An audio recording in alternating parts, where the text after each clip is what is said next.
स्कूलों में बच्चों को दिए जाने वाले मध्याह्न भोजन, जिसे मिड डे मील भी कहा जाता है, इससे संबंधित कई सवाल उठते रहते हैं। भोजन की स्वच्छता, गुणवत्ता, पौष्टिकता और साथ ही साथ उसके वितरण प्रणाली को लेकर कई तरह की खबरें जो है मीडिया में दिखाई जाती हैं। आमतौर पर उसमें लापरवाही बरती जाती है, लेकिन अब सरकार ने जो है इसको लेकर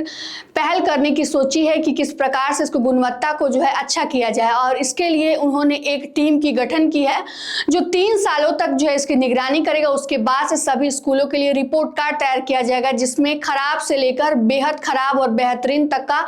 जो मार्क्स जो है उसमें दिए जाएंगे। बता दें आपको कि इसके लिए राज्य के 38 जिलों में से 100 सेंट्रलाइज किचन की जांच के लिए स्वतंत्र एशियन डेवलपमेंट रिसर्च इंस्टीट्यूट के द्वारा एक टीम का गठन किया गया है, जो समय समय पर जाकर भोजन की गुणवत्ता की जांच करेंगे। उसके बाद से रिपोर्ट तैयार किया जाएगा कि किस स्कूल का स्थान किस नंबर पे आता है, और ये ऐसे लगातार सिलसिलेवार तरीके से स्कूल का चयन नहीं किया जाएगा। इसमें रैंडमली किसी भी 5 स्कूल को चुना जा सकता है और उसकी रिपोर्ट कार्ड तैयार की जा सकते हैं, जिससे भोजन की गुणवत्ता में सुधार आएगा और बच्चों को पौष्टिक तत्व समय पर मिलेगा।